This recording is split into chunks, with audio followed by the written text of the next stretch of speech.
Hello, my fellow YouTubers. This is your boy, your man, your YouTuber, Jack McCarthy. And today I'm going to be reacting to a video by WrestleMania. He's the guy that posts the news and stuff at WWE. This is the WWE news. This is top 10 WWE wrestlers' worst matches ever. Wow, so many wrestlers, but wait, we don't know which one, and we don't know what their worst matches are. But I guess we're about to find out. Before I begin with this video, make sure you click the subscribe button and the little bell so you never, ever, ever, ever, ever, ever, ever, ever, ever miss out on any updates or other videos such as this. And remember, don't forget to check out the person that created this WrestleMania. This guy is legendary and awesome. Alright, without further ado, let the reaction to the top 10 WWE wrestlers' worst matches ever begin. Quick volume check. Goldberg going for it again! Oh, he was looking for the tombstone pile, I believe.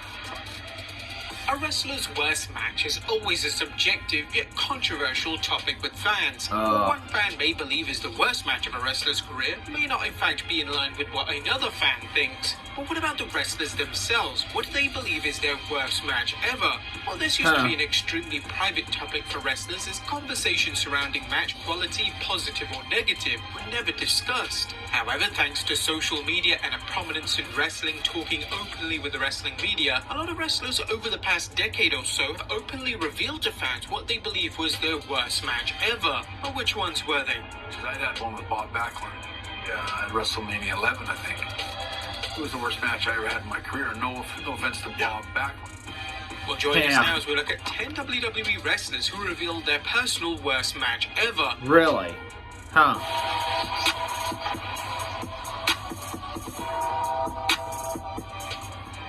I look forward to it. Subscribe and hit that notification bell for daily wrestling videos, and follow us on Facebook for exclusive lists. Sorry, no Facebook. It was one of those matches where you're out there and you're just going, you're 12 minutes out there and you're like, this match sucks. Cody Rhodes. I think that was, in recent memory, that was our worst. Number 10, Mick Foley. There was one occasion in '97 at a WWE house show where Mick Foley attempted to have the worst match ever. Foley, alongside Owen Hart, wanted to actually attempt to get a negative star rating from Dave Meltzer.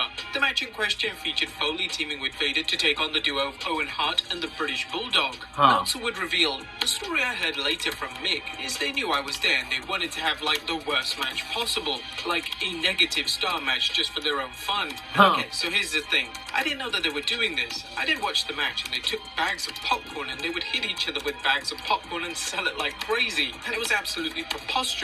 But it also got over. And also, even those guys trying to be bad, they were still like, it really wasn't what I would call a bad match. It was a ridiculous match. Yeah. Number 9, Cody Rhodes. Yep, Cody Rhodes' worst match ever wasn't actually the fault of any of the wrestlers in the match. This was due to a referee blunder, and Cody would crown this The worst match I ever had in my entire life. The match featured Cody teaming with Ted DiBiase Jr. and Wade Barrett to take on the trio of Daniel Bryan, Ezekiel Jackson, and Sin Cara. During the match, Bryan would hit a corner drop kick on DiBiase, and the referee would manage to count to 3 when he wasn't supposed to. This completely ruined the quality of the match and left all 6 competitors literally speechless. However, more recently, it looks like Cody has changed his mind and believes that a different match is actually his worst match ever. Really? Talking to Twitter for a Q&A with fans, he stated a live event match with Zack Ryder was his worst match ever. This was because Ryder suffered a nosebleed 10 seconds into the match after he accidentally hit himself upon his entrance. Really? Yeah, it happens. The match would be stopped, which resulted in Cody causing a commotion backstage. Number 8, Ric Flair. Ric Flair is well established for being one of the greatest in-ring performers of all time. Of course. But if you ever wondered what Flair himself classes as his 2 worst matches of his career, well, they just so happen to be against the same opponent. Speaking on his podcast, the former 16-time world champion would reveal, I'm wrestling the Warrior in Winnipeg, right? I'm the champion. And the match probably the second worst match I've ever had in my life. The first being when I wrestled the Warrior in Phoenix and he dropped me on my head. Okay, so I come back from the ring. I knew the match was just absolutely brutal, and Pat Patterson goes to me, that was the worst match I've ever seen in my life. And I said, you're telling me I was in it. It was absolutely terrible. I just couldn't have a match with him. made comments that he couldn't have matches. I thought he was the best. Yeah, he I thought he could work with anybody. I thought the guys like Ric Flair could work with the broomstick. Yeah. Number 7. But I guess Jake now we Roberts. found out who he According can to work Jake with. Roberts, his The worst Ultimate match would Warrior. come in 1992, and would come against someone he traditionally had great matches with. Speaking on the two-man Power Trip podcast, Roberts would reveal that his worst match was the Coal Miner's Glove match with Sting at 92's Halloween Havoc pay-per-view. Bull rope going by. Coal miner. It's on Coal Miner's Glove! Roberts would state, great thing the commercials were good because that was it. The match stunk and so did the idea. That was such a horrible thing to choose. What in the hell, man? I'm not climbing no pole. Are you serious, Bill Watts? That's the best thing that you could have come up with? I thought it was ridiculous and the match was one of my worst matches. Sting wasn't very excited to wrestle back then and he had gotten tired of being the guy that everybody depended on to bring in the big house, and he was getting lazy because he had that contract, and that is the bad thing about contracts is that guys get lazy and are like, well, I'll get all the money anyway. Number 6, Stone Cold Steve Austin. Stone Cold Steve Austin. Sting also just happens to be responsible for what Stone Cold Steve Austin believes is his worst match ever. Really? The match in question took place during Austin's WCW run, and Austin believes that it was his fault that the match was so poorly received. Discussing his self-proclaimed worst match ever on his podcast, Austin would reveal, Sting and I had many matches together. I remember back when I worked in WCW, you know I was upcoming in the ranks. I was a great mechanic in the ring. I got a chance to have several matches with Sting.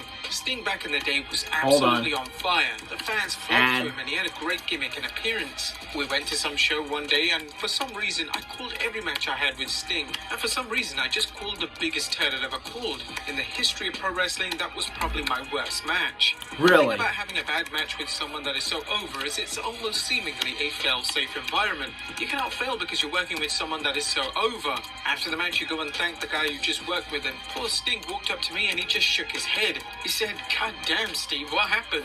I said I was very sorry and that it wouldn't happen again. Number 5, Jeff Hardy. Jeff Hardy's 2011 match with Sting at TNA's Victory Road pay-per-view goes beyond being Hardy's worst match ever. Hardy actually believes that the match was one of the lowest points of his life. For those not aware, he was struggling with drug problems around that time. I think he might have been stoned when he did it. Jeff came through the curtain intoxicated, which resulted in the match being changed on the fly.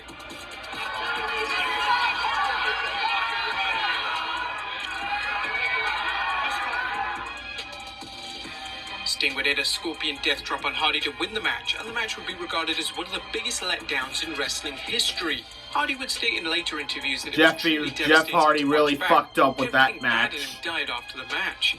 That was the end to my messed up ways as far as my mind. Like when I actually go back and watch that footage now, it just makes me sick.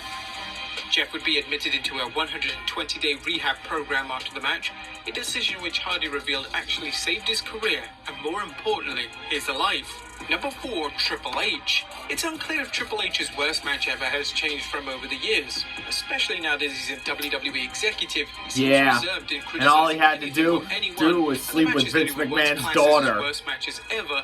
He actually has praised in recent years. In 2005, WWE released a DVD set titled The Self-Destruction of the Ultimate Warrior. The DVD was a documentary which literally buried the human being behind the Ultimate Warrior character.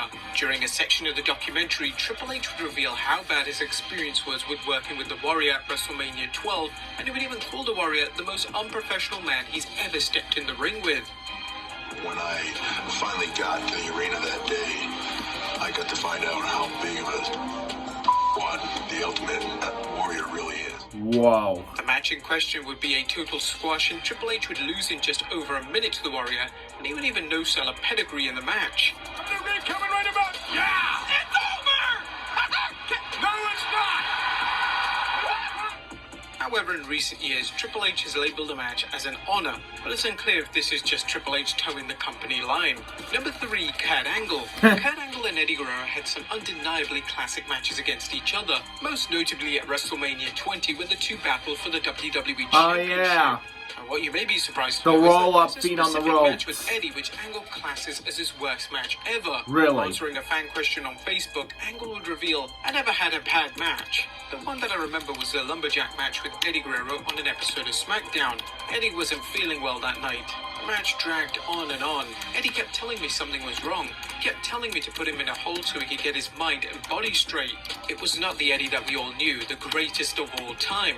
He was physically and emotionally exhausted that night. It was a failure on my part because I kept pushing him to go harder. I should have listened to him.